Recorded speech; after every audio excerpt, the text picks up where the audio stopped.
Okay, vamos pôr de pé então. Let's stand. And we're going to pray. Heavenly Father, we rejoice this morning that we can be here in this place. Querido Pai, nós nos alegramos esta manhã poder estar aqui na tua casa And we thank you that you are with us. e te agradecemos por estar aqui conosco. We do ask your blessing for everyone who's here and for those who are watching through the internet. Pedimos a tua bênção para todos aqueles que estão aqui e por aqueles que nos estão assistindo pela internet. And we thank you very much for all the blessings that you bestowed upon our lives. E te agradecemos por todas as bênçãos que tu derramas nas nossas vidas. We thank you for the sun that shines upon this world. Obrigado pelo sol que brilha no mundo. We thank you for the snow that reminds us that you are pure and light. Obrigado pela neve que nos lembra que tu és puro e que és a luz. We thank you for your Son Jesus Christ, which is your gift to us. E te agradecemos pelo teu Filho Jesus Cristo, que foi uma dádiva que tu deste a nós. We thank you that he came voluntarily and gave his life and paid the debt of our sins. Te agradecemos porque Ele, de sua própria vontade, morreu naquela cruz e pagou pelos nossos pecados. And we thank you for your Holy Spirit that you sent into our hearts and helps us out. E te agradecemos pelo Espírito Santo que tu enviaste aos nossos corações para nos ajudar. And we thank you for the times that sometimes we go through tribulations, but you help us to trust in you. E te agradecemos pelos momentos de tribulação que tu permites que nós passamos por esses momentos para nos ajudar a confiar em ti. We commend into your care those among us who are sick physically, and we ask you healing according to your will into their lives. Entregamos ao teu cuidado aqueles do nosso meio que estão doentes fisicamente, pedimos a cura aos seus corpos, Senhor. And we pray for those who spiritually they are sick. They need your help, Lord. E pedimos por aqueles que estão doentes espiritualmente, Senhor, que precisam da tua ajuda. Have mercy upon their lives. Tem misericórdia na vida deles. Heavenly Father, we do ask today that your Holy Spirit will use your word to speak to our hearts. Pai, nós te pedimos hoje que o teu Santo Espírito fale aos nossos corações esta manhã. And we do ask your blessing for the missionaries that we support as a church. We help each one of them and encourage them. E pedimos a tua bênção sobre os missionários que nós suportamos aqui desta igreja, Senhor. Pedimos a tua bênção para eles, Senhor. May your name be exalted in this place, we pray. Que o teu nome seja exaltado aqui neste lugar. In the name of Jesus we ask this. Amen. Em nome de Jesus. Amém. Amen. Vamos começar com Eu Vou Construir.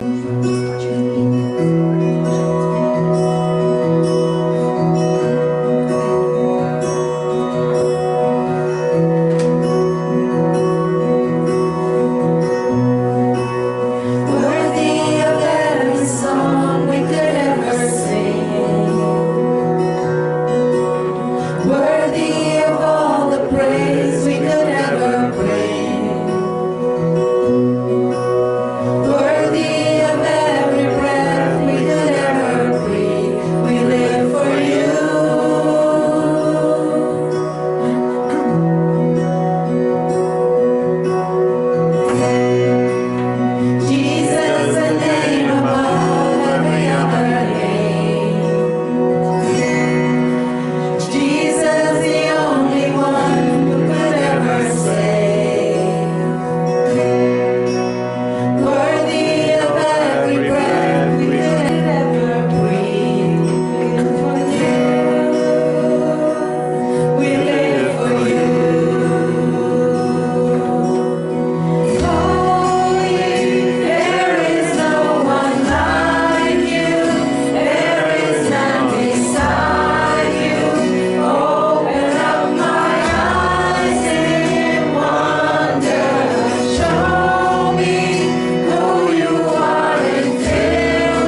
e que Ele nos faça realmente, nos encha de amor uns para com os outros, como estávamos a estudar na nossa lição lá embaixo esta manhã. Só Deus é que pode encher o nosso coração, e essa é a diferença entre vida e morte, não é? Nós aprendemos que quem não ama o seu irmão, não é? Como é que vai amar a Deus? E vamos continuar agora com também nas duas línguas. Tu és a luz. We're going to continue with Here I Am to Worship.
e depois o pastor traz a mensagem.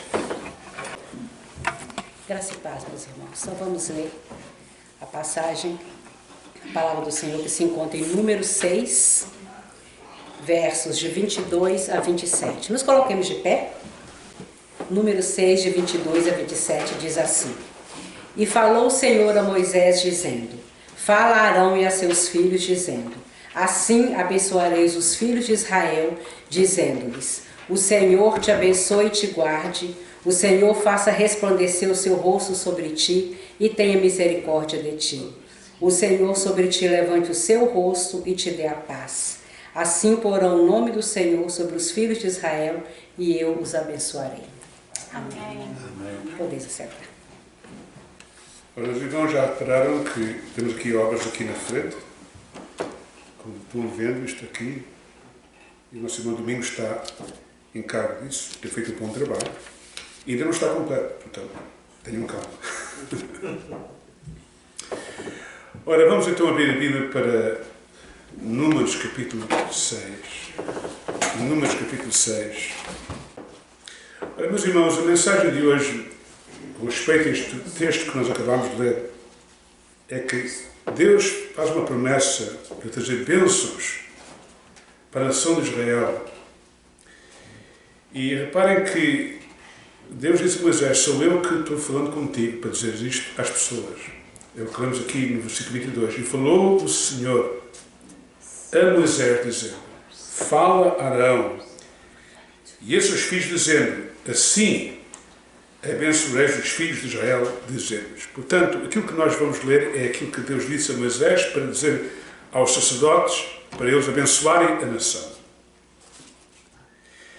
É muito importante que nós, ministros, seja no Velho Testamento ou no Novo Testamento, temos muito cuidado de ensinar exatamente aquilo que Deus tem escrito na sua palavra.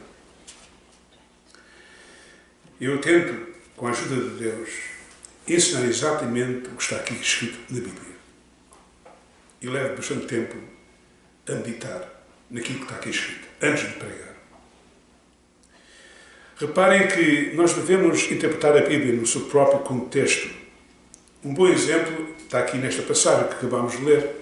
Se forem ao capítulo 6, versículo 1 até ao versículo 21, fala de uma lei acerca do Nazareno.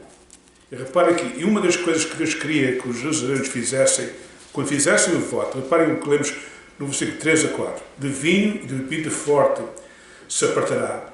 Vinagre de vinho ou vinagre de bebida forte não beberá, nem beberá alguma beberragem de uvas, nem uvas frescas, nem secas comerá. Todos os dias do seu nazareado não comerá coisa alguma que se faz da vinha, desde os caroços até às cascas. Portanto, temos aqui uma lei com respeito à pessoa que fez um voto de ser um nazareu diante de Deus, que não devia comer certas coisas, nem beber vinho, nem comer nada do fruto da uva. Se a pessoa só lesse essa passagem e não lesse o resto do capítulo, ia pensar que Deus queria que o nazareno nunca mais bebessem vinho ou comessem uvas. Mas se vocês lerem tudo, vão reparar que no fim Deus diz que quando a pessoa acabou o seu voto, reparem o que lemos no versículo 20. Aí. E o sacerdote os moverá em oferta de movimento perante o Senhor, isto é santo para o sacerdote, juntamente com o peito da oferta de movimento e com a espada da oferta alçada. E depois, reparem, o nazareu pode o quê? Beber vinho. É muito importante, quando nós vamos estudar a Bíblia, não só focar em certos versículos e ignorar o resto. Porque se a pessoa fizer isso, acaba por fazer falsas interpretações. E muitas falsas doutrinas, irmãos, que estão vendo nos nossos dias, é o resultado desses pregadores não olharem para o contexto geral da Bíblia inteira. Só põem a sua vista em certas palavras que estão na Bíblia e esquecem o resto. Não se pode fazer isso. Não se pode fazer isso. Para interpretar a Bíblia corretamente, temos que examinar o contexto onde aquilo está escrito nesta passagem e depois temos que examinar o resto da Bíblia e ver as passagens que falam acerca desse assunto. E então é que vamos chegar a uma conclusão certa. Ok? E isto foi ensinado eu, quando eu estava no seminário, por professores que eram homens que já tinham ensinado a Bíblia por muitos anos e sabiam o que estavam a dizer. Reparem que Deus disse a Moisés que os sacerdotes deviam abençoar os filhos de Israel exatamente com as instruções que Deus deu. 3 vezes, reparem, diz aí, o Senhor te abençoe. Reparem que lemos aqui, no versículo 24. O Senhor te abençoe. Está a ver? Versículo 25. O Senhor te faça resplandecer. O Senhor sobre ti levante o seu rosto. Quem é que dá a bênção afinal? É o sacerdote ou é Deus? É Deus. Está a ver? Diz a eles, para dizer estas palavras, para que eu se lembre, eu é que estou a dar a bênção a vocês. Não é o sacerdote. Sou eu é que dou a bênção. Para que eles saibam isso. Muito importante. E depois, então, ele começa explicando o significado destas coisas. Versículo 24.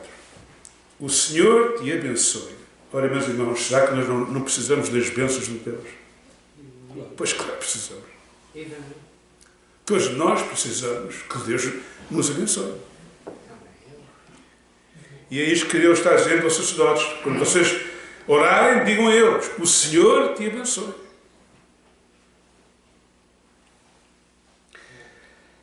Todas as boas dádivas vêm de onde? Vem de Deus. O sol que está resplandecendo vem de onde? Foi Deus que fez o sol. É para nós, mas foi Deus que o deu. A neve, por acaso esta manhã vinha com o carro e estava a andar a minha esposa, e ela também para comigo. Estava mesmo bonito. As árvores completamente cobertas de neve. Que figura tão bonita. Mas quem é que fez isso? Foi Deus. Deus é que deu essa figura tão bonita. Embora a gente está claro aqui, depois viemos aqui, tivemos que limpar a neve. Também foi bom estar a limpar a neve. Mas é melhor trabalhar só para a neve. Os meus sabem que eu ontem tive das 11 horas da noite até à meia-noite e meia a tirar neve lá no meu driveway. Manhãzinha, às 6 horas da manhã, toca a limpar outra vez a neve. Cheguei aqui, toca a limpar a neve. Depois chegar a casa e vou dormir.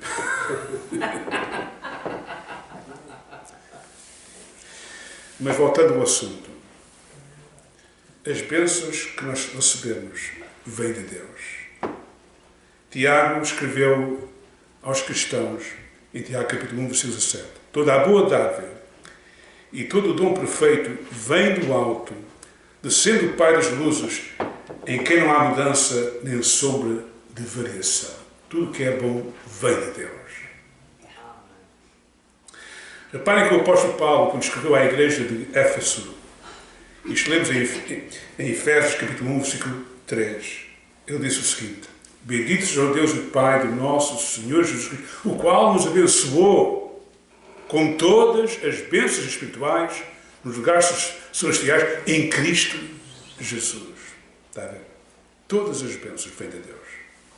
Depois ele dá uma lista das bênçãos de Deus.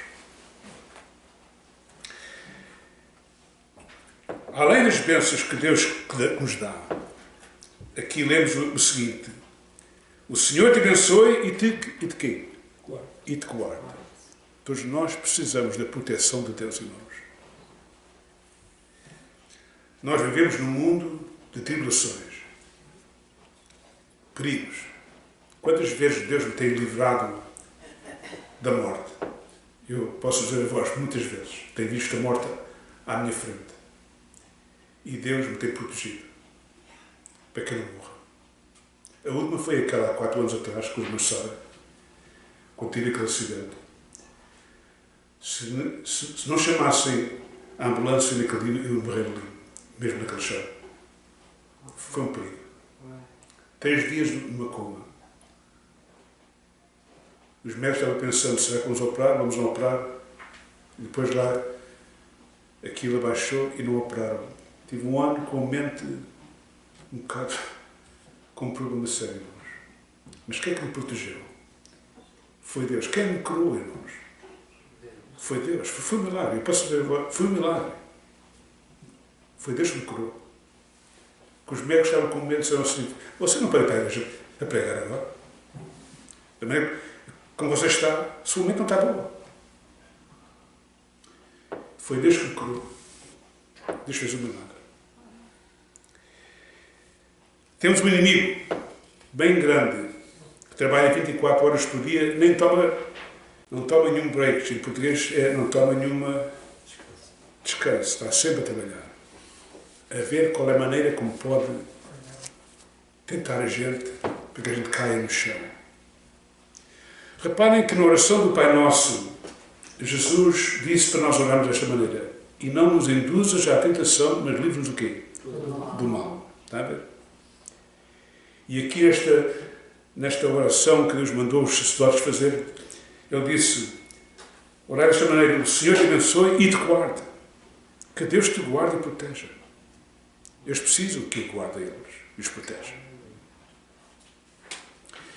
Reparem que Jesus, quando estava sendo tentado no jardim de Getsêmani, e estava tentado pelo diabo bem grandemente, e venceu a tentação através da oração. Virou-se para os apóstolos que estavam dormindo e acordou-os e disse: vigiai e orai, para que não entreis em tentação. O espírito está pronto, mas a carne é fraca. Orai, para que não entreis em tentação.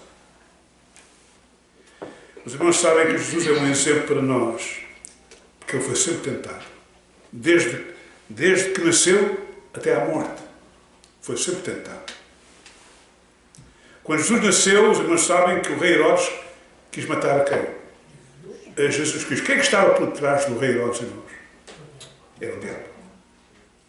Tocando na mente daquele homem, mata essa criança.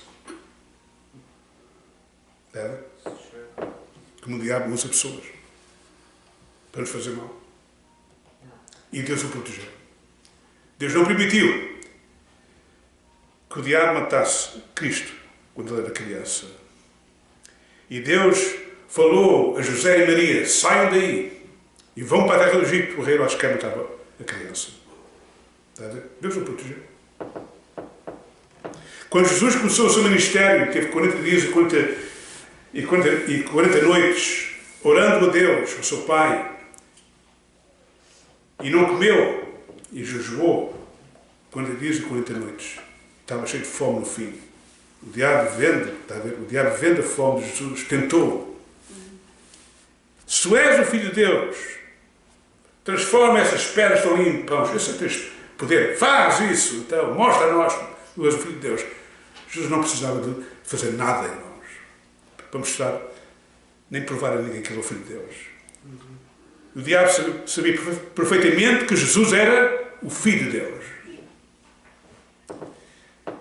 E Jesus virou-se para o diabo e disse: está escrito, não só de pão viverá o homem, mas toda a palavra que sai da boca de Deus. E o diabo começou a tentá-lo outra vez. Tentá-lo. O próprio Jesus ser tentado pelo diabo, irmãos. Sabe que o próprio diabo usou um apóstolo de Jesus para tentar a Jesus? Até parece incrível. Jesus perguntou aos apóstolos: quem dizem vós que eu sou? E Pedro disse: tu és o Cristo, o Filho de Deus. E Jesus disse: bem-aventurado és tu, Simão Bar-Jonas, porque não foi carne nem sangue que revelou isto, mas meu Pai que está nos céus. E depois Jesus começou a dizer aos apóstolos: e convém necessário que eu vá a Jerusalém e sofra, e padeça, e morra, e ressuscita ao terceiro dia. E vai Pedro, toma Jesus de lado: oh mestre, não falas dessa maneira. Tu não vais sofrer. Tu não vais morrer. Tu és o Filho de Deus. E vai Jesus, virou-se para Pedro e disse: para trás de mim, Satanás, porque não sabes as coisas de Deus, mas só dos homens. O diabo a tentar a Jesus através de Pedro. Tá? Irmãos, Adão foi tentado pelo diabo, mas a própria esposa dele, Eva, tentou Adão. Olha, já comi, agora come tu também. Eu não estou pondo a culpa nela. Mas o fato é, ela auxiliou o próprio diabo a tentar Adão. Eu acho que vejo as coisas como o diabo trabalha, irmãos. Abraão foi tentado pela sua própria esposa e o diabo estava por trás daquilo tudo. Deus prometeu a Sara, tu vais ter um filho. E ela, coitada, 10 anos passaram, o filho não vinha.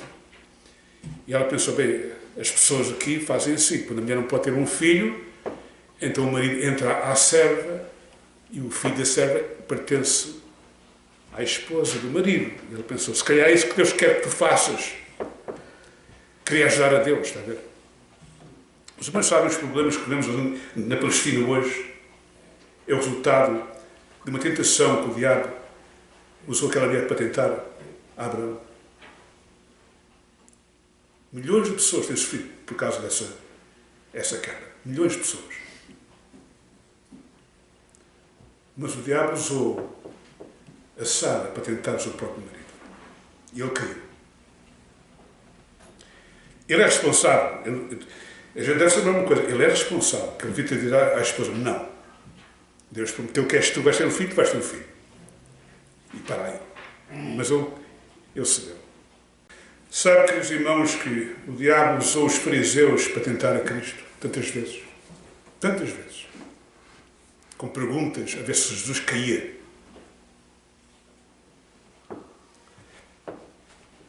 E quando Jesus estava na cruz, irmãos, ia sofrer dores terríveis, o povo e os líderes religiosos a rirem-se de Cristo e dizendo a ele, se és o Filho de Deus, salta dessa cruz, salva a ti, salva aos outros. Vá, mostra a nós, tu és o Filho de Deus. Quem é que estava por trás daquilo tudo, irmão? Era o próprio diabo, usando a multidão, usando os líderes religiosos a tentar Cristo quando ele estava pendurado na cruz. E Jesus já tinha sofrido tanto da tentação, quando estava no jardim de Getsêmani, já tinha dito, não, eu faço a missão que o meu Pai mandou a mim e não vou sair desta cruz. Eles podem rir-se o que quiserem. Sair daquela cruz, não vou sair. Eu vou morrer aqui. Ele podia sarar-se a própria irmãos. Podia. Mas não o fez.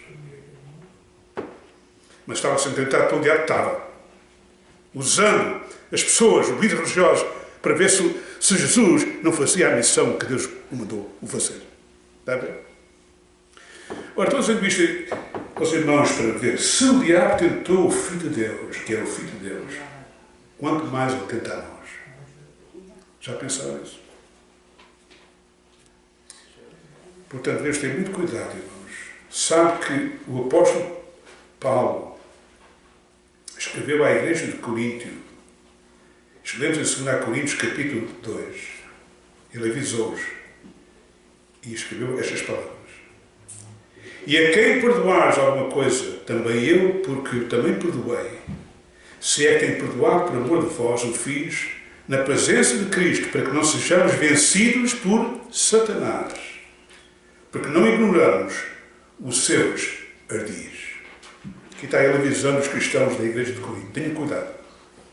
Perdoem uns aos outros. Não guardem rancor contra ninguém. O diabo está por detrás de toda a coisa. Perdoa e ama as pessoas. Sabe que o apóstolo Paulo escreveu à igreja de Éfeso, avisando os cristãos para ter cuidado com os ataques do inimigo. Eu vou ler para vós em Efésios capítulo 6 e versículo 10 a 12.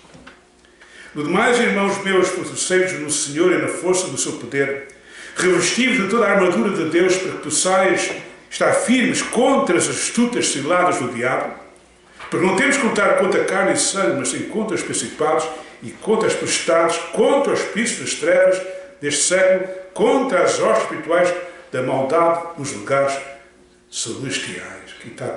Aqui está Paulo avisando os cristãos, tenham cuidado, o diabo anda a atacar vocês. Sabe que o apóstolo Pedro escreveu aos cristãos para ter cuidado dos ataques do inimigo? Leiam 1 Pedro, capítulo 5, 8 e 9, e lemos o seguinte. Sede sóbrios, vigiai, porque o diabo, vosso adversário, anda em derredor, bramando como leão, buscando a quem possa tragar, a qual resisti firmes na fé, sabendo que as mesmas aflições que se cumprem entre os vossos irmãos no mundo. Aqui está o apóstolo Pedro dizendo, vocês estão sofrendo ataques, mas não estão sozinhos. Os irmãos, em qualquer lugar, estão sofrendo os mesmos ataques. O diabo não atacando eles. Quantos cristãos, no tempo do apóstolo Pedro, foram parar à prisão e morreram por causa da sua fé? Sabe que o apóstolo Pedro morreu pendurado numa cruz, mas virado de pernas ao contrário. O apóstolo Tiago avisou os cristãos. Lemos em Tiago, capítulo 4, versículo 7. Sujeitais, pois, a Deus, resisti ao diabo, e ele fugirá de vós. E sabe que o próprio Jesus escreveu à igreja de Esmirna, lemos o livro do Apocalipse, capítulo 2, versículo 10, e avisou-os com estas palavras. Nada temos das coisas que há de padecer. Eis que o diabo lançará alguns de vós na prisão, para que sejais tentados e tenhais uma tribulação de 10 dias. Sê fiel até à morte e dar-te-ei a coroa da vida.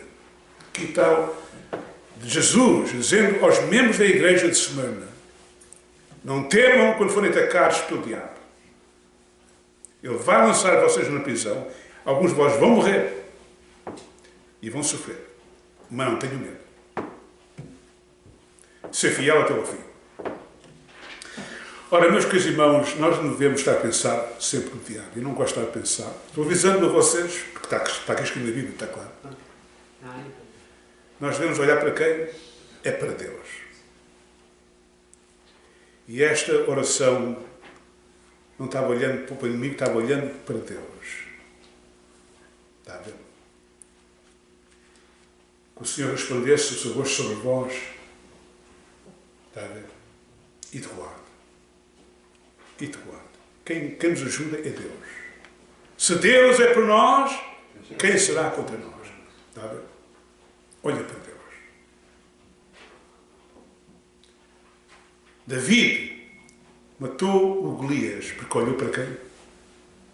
Para Deus. Não foi para Golias, foi para Deus. Depois estavam cheios de medo. Estavam olhando para o Golias, não estavam olhando para Deus. David foi o único, interessante, foi o único, um jovem, que olhou para Deus e disse, Deus me vai dar o poder para matar este homem. Estás a fiar a nós, mas Deus vai me ajudar. Temos que olhar para Deus. E não pensar que nós somos fortes. Não somos fortes, irmãos. Somos fracos. Essa é a razão que devemos orar a Deus. Por favor, protege-me, porque eu sou fraco. Livre-me da tentação.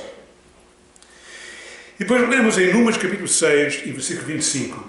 O Senhor faça resplandecer o seu rosto sobre ti. Ora, a luz é necessária, meus irmãos, para vermos e sermos guiados. Sem luz, nós vivemos na escuridão. Jesus disse, eu sou a luz do mundo. Nele estava a vida, e a vida era a luz dos homens. E a luz resplandece em trevas, e as trevas não compreenderam. Nele estava a luz que ilumina a todos os homens que vêm ao mundo. Nós devemos pedir que Deus nos ilumine os nossos olhos espirituais. Como é que Deus faz isso, irmãos?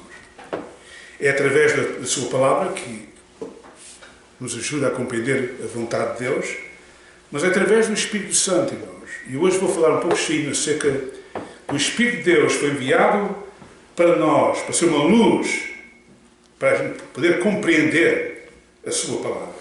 Vamos ler em João, vamos para o Evangelho de São João, capítulo 7. Evangelho de São João, capítulo 7. E temos a promessa que Jesus nos deu, que Ele havia de nos dar o Espírito Santo. João, capítulo 7.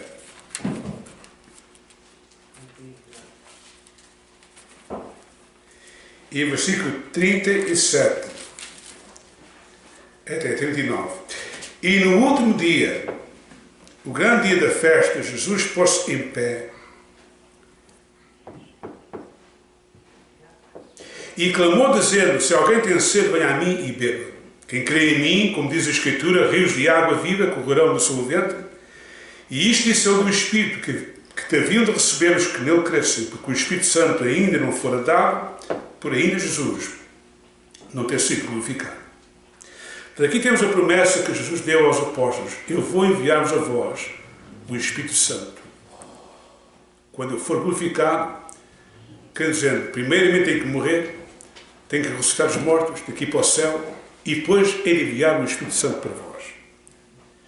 E agora lemos em Atos capítulo 1, versículo 8. Desculpe.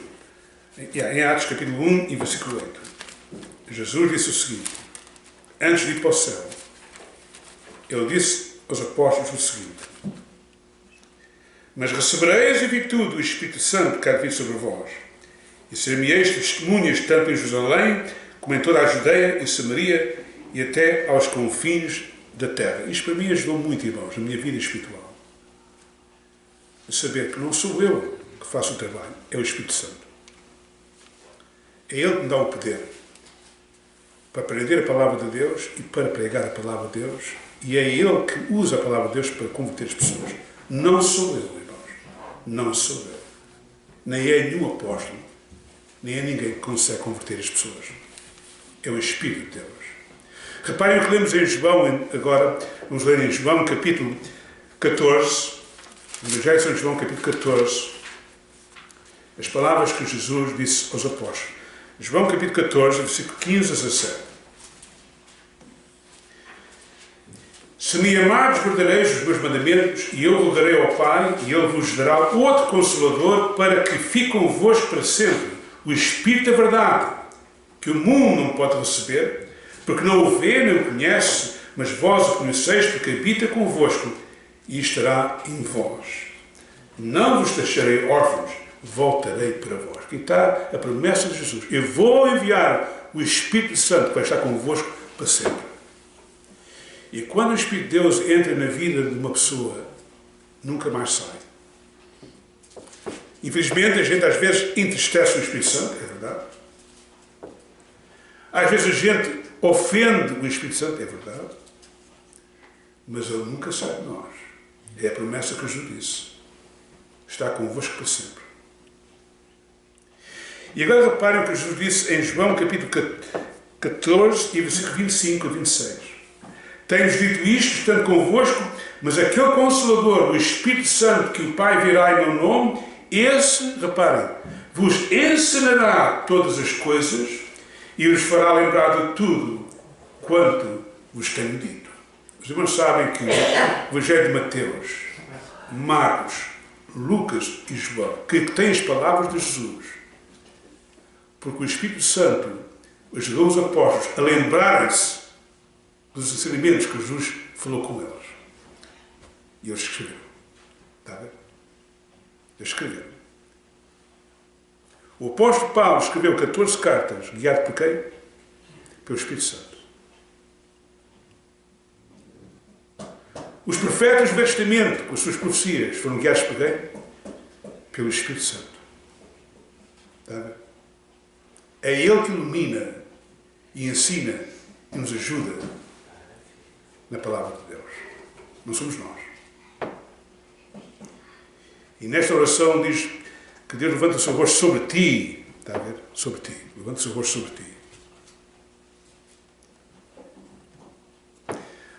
Reparem o que lemos em João capítulo 16. 16, versículo 7.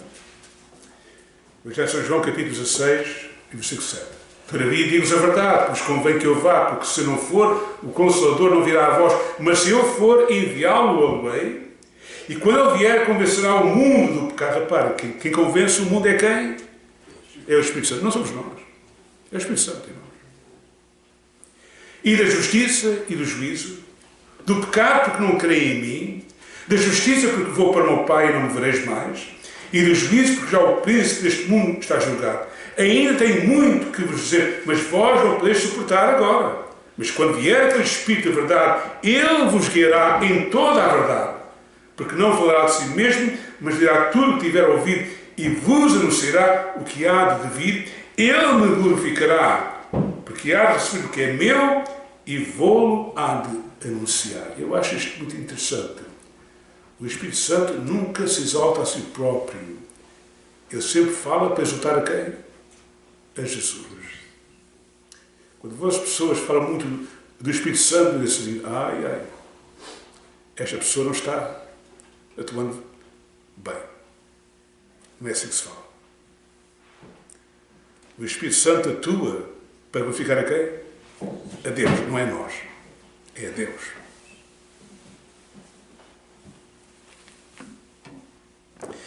Agora reparem o que lemos em 2 Coríntios, porque os meus vejam que o Espírito Santo faz tudo. Ele é que faz tudo, não é nada. 2 Coríntios, capítulo 2, não, 1 Coríntios, desculpe.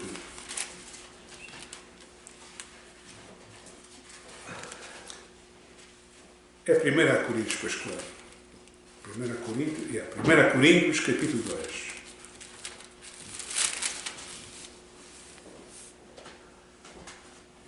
E começando no versículo 9, reparem bem. Mas como está escrito, as coisas que o olho não viu e o ouvido não ouviu, e não se viram ao coração do homem, são as que Deus preparou para os que amam. Mas Deus, reparem, não las revelou pelo quem? Pelo seu Espírito. Porque o Espírito penetra todas as coisas, ainda as profundezas de Deus. Por qual dos homens sabe as coisas do homem, senão o Espírito do homem que nele está? Assim também ninguém sabe as coisas de Deus, senão o Espírito de Deus. Mas nós não recebemos o Espírito do mundo, mas o Espírito que provém de Deus, para que pudéssemos conhecer o que nos é dado gratuitamente por Deus. Queridos irmãos, só Deus é que pode explicar a nós que a salvação não é para as boas obras, mas é pela fé em quem? Em Jesus Cristo. A maioria das pessoas estão convencidas que vão ser salvas pelas suas boas obras. Não têm o Espírito Santo. Não compreendem? Mas quando o Espírito de Deus entra na nossa vida, quando nós nascemos de novo pelo Espírito Santo, Ele nos dá o entendimento, ilumina o coração e nos mostra a salvação é um presente que Deus dá a nós pela fé em Cristo Jesus. É o Espírito Santo que explica isso a nós. Não somos nós. Eu dou graças a Deus que Deus abriu o meu coração e me explicou a mim essa verdade. Em Portugal, com a idade de 12 anos, ouvi a mensagem pela primeira vez, o texto de João 3,16. Porque Deus amou o mundo de tal maneira que deu o seu Filho unigênito, para todo aquele que não crê, não pereça, mas tenha a vida eterna. E o homem explicou aquilo de uma maneira simples, irmãos. Deus ama vocês.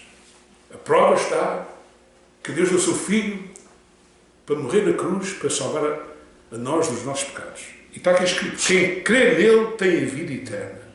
Aquelas palavras daquele dia entraram no meu coração. Entraram.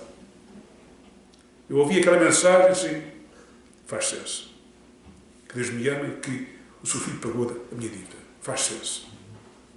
E aceitei. A minha vida modificou logo, naquele dia. Nasci de novo. Mas quem fez o ato, irmão, não foi o homem que estava a pregar. Foi Deus. Foi Deus é que fez o trabalho. O homem leu e o Espírito Santo usou aquilo. Pronto. Muitas vezes eu tenho pregado o Evangelho a certas pessoas e elas imediatamente aceitam. Um exemplo é um casal que a gente tem aqui na nossa igreja, o Zé Costa. O Zé Costa, fui lá à casa dele. Por acaso foi a vizinha que me pediu, por favor, visita este casal. Eu fui lá, falei com eles, o Zé Costa ouviu a mensagem, aceitou logo, naquele dia. Foi logo. Ficou marcada. A esposa levou meses. Eu ia lá, lia, ela ouvia, e ela insistia, mas nós temos que fazer as boas obras. Lá estava sempre a ideia. A gente deve fazer boas obras, Maria Manés, as obras que salvam a gente. Mas aquilo não entrava. Só quando o Espírito Santo tocou o coração dela é que ela compreendeu. E eu tenho visto isto, irmãos, que muitas pessoas, umas aceitam logo imediatamente, compreendem, outras leva tempo, mas finalmente depois compreendem e aceitam. E há outras que a gente fala e nunca aceitam. Entra por um ouvido, sai por outro. Não compreende. O apóstolo Pedro sabia quem era Cristo porque o Espírito Santo revelou a ele e mostrou-lhe. Ele é o Filho de Deus, o Messias. Não foi porque ele era esperto. Foi o Espírito de Deus é que abriu o coração dele e ele soube. O apóstolo Paulo foi convertido porque o Espírito Santo abriu o coração dele e ele compreendeu que realmente Jesus era o Salvador, o Messias.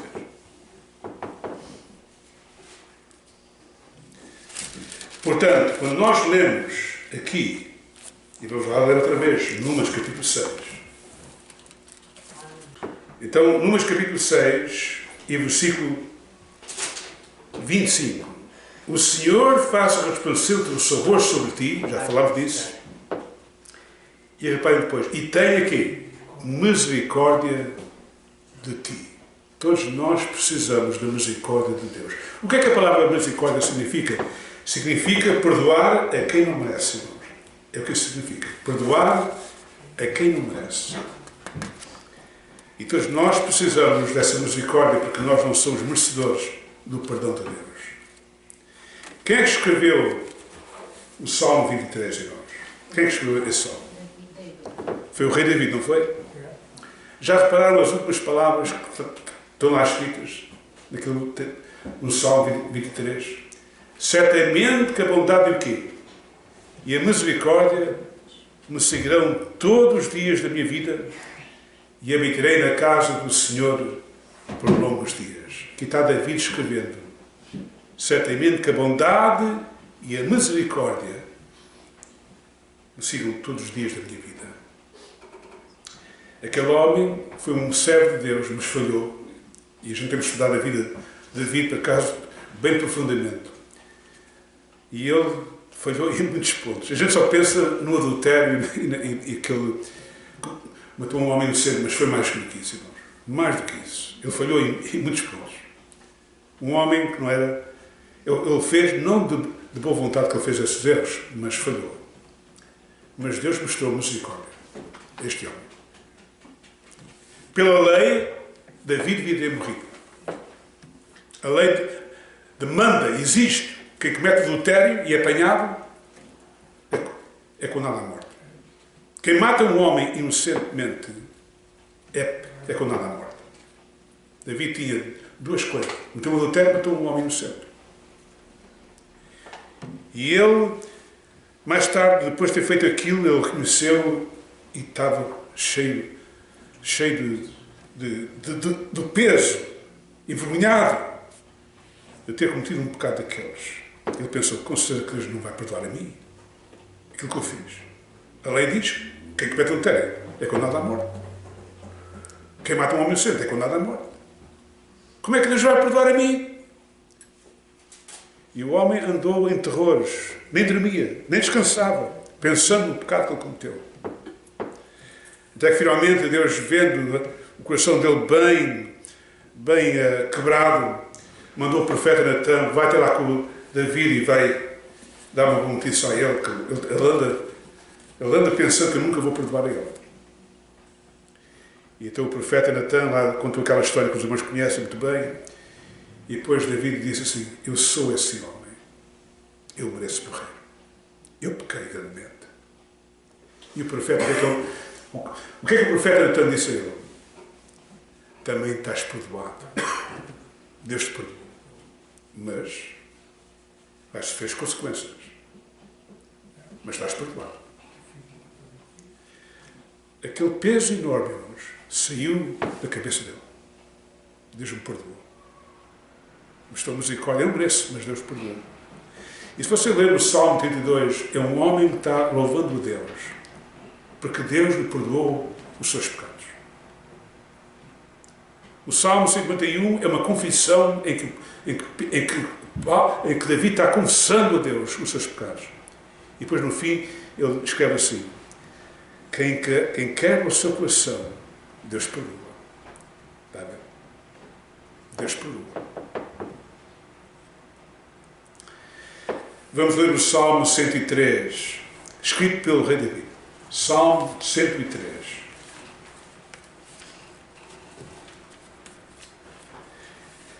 Salmo 103 e versículo 10 a 11. Reparem bem as palavras que Davi escreveu aqui. Não nos tratou segundo os nossos pecados, nem nos retribuiu segundo as nossas iniquidades. Pois quando o céu está elevado acima da terra, assim é grande a sua misericórdia para com os que o temem. Quando está longe do Oriente, você assim afasta de nós as nossas transgressões. Aqui está Davi reconhecendo que se não fosse a misericórdia de Deus, ai de nós. Deus não trata a nós segundo o que a gente merece. Porque somente Deus tratasse a nós como a gente merece, ai de nós. Ai de nós. Quantas vezes, querido irmão, é que você tem falhado diante de Deus? Não conte a mim a sua história, por favor. Mas quantas vezes é que você tem falhado? Está a ver? E quantas vezes você tem ido para com Deus com tristeza do Senhor perdoou? Eu pequei. Eu errei. E o que é que Deus faz? Deus perdoa. Se confessarmos os nossos pecados, Ele é fiel e justo. Para quê? Para perdoar os nossos pecados e nos purificar de toda a injustiça. E dar misericórdia de Deus. Deus não trata a nós segundo os nossos pecados, mas segundo a sua misericórdia. E então Deus disse aos sacerdotes: orai desta maneira, para que a minha misericórdia venha sobre eles, para que eu perdoe os seus pecados. E então vamos voltar a Números capítulo 6, outra vez, e vemos a última parte desta oração. Números capítulo 6,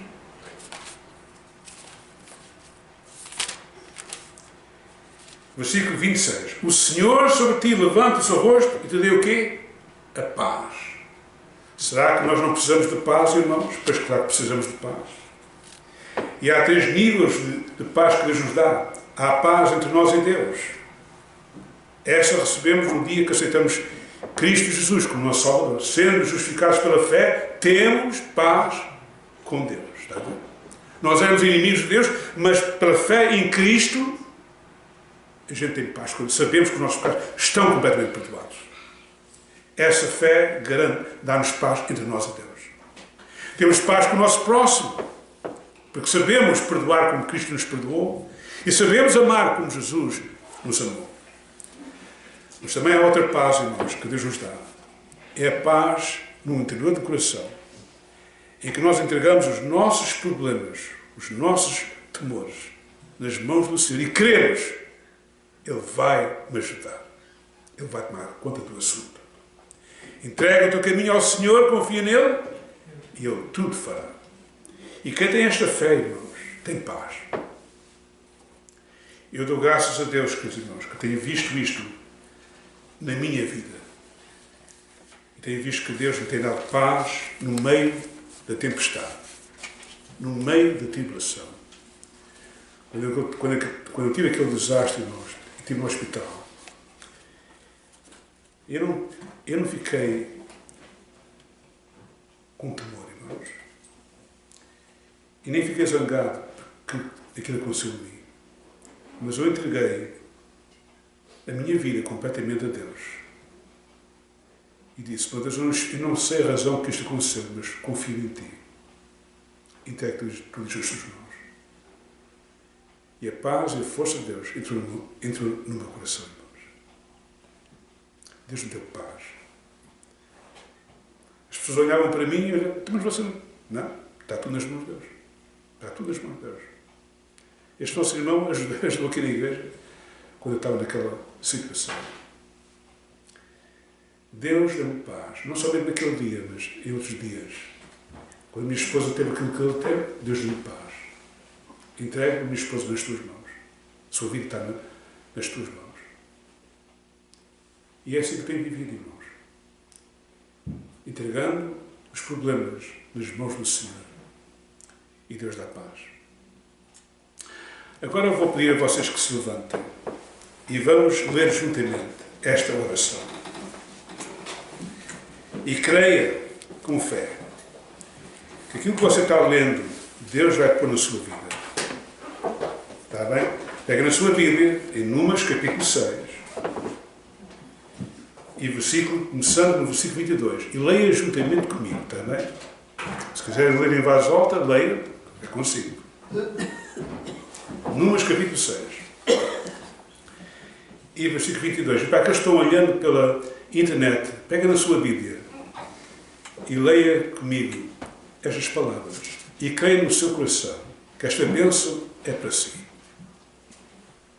E falou o Senhor a Moisés, dizendo: fala a Arão e a seus filhos, dizendo: assim abençoareis os filhos de Israel, dizendo-lhes: o Senhor te abençoe e te guarde. O Senhor faça resplandecer o seu rosto sobre ti e tenha misericórdia de ti. O Senhor sobre ti levante o seu rosto e te dê a paz. Assim porão o meu nome sobre os filhos de Israel e eu que os abençoarei. A bênção está sobre si, queridos irmãos. Vamos cantar então o último hino, está bem?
Pai, nós te agradecemos, ó Pai, mais uma vez estarmos aqui juntos, Senhor, com o sentido de te louvar e te bendizer, ó Pai, porque só tu mereces, Senhor. Obrigado a cada um que esteve presente aqui no nosso culto esta manhã, Senhor. Abençoe a vida de cada um, Senhor. Estejas também com aqueles que estão enfermos, ó Pai, que não puderam estar aqui connosco, Senhor. Tu sabes o que é que eles estão passando, Senhor. E tu, Senhor, nós te pedimos que tu toques nas áreas dos seus corpos que precisam ser tocados pela tua santa mão, Senhor. Dá-lhes, ó Pai, cura para que eles também um dia possam voltar a estar aqui connosco, Senhor. Para aqueles que estão enfermos bastante, Senhor, nós te pedimos a tua misericórdia, Senhor, a tua compaixão, estejas com as famílias. Pai, continua, Senhor, também neste momento, confortando a família do nosso irmão Mário, da Nádia, Senhor, e de toda a família que foi afetada por esta perda, Senhor. Agradecemos, ó Pai, mais uma vez, pelo teu amor, pela tua compaixão. Continua cuidando, ó Pai, desta igreja que é tua. Senhor, aqui neste lugar, ó Pai, dando saúde ao pastor, dando saúde também à Diana, ó Pai, para que eles possam continuar a estar aqui conosco, Senhor, como eles têm feito durante todos estes anos, Senhor. Abençoe mais uma vez cada um, ó Senhor, que congrega nesta igreja, Pai, e que sejas tu, ó Pai, guiando cada um de nós, ó Pai, os nossos passos aqui, durante esta semana, que vai vir uma semana nova, que é dada por Ti, ó Pai, que seja mais uma oportunidade para renovar a nossa fé e as nossas forças, Pai. E é no nome de Teu Santo Filho que eu Te agradeço. Amém. Amém.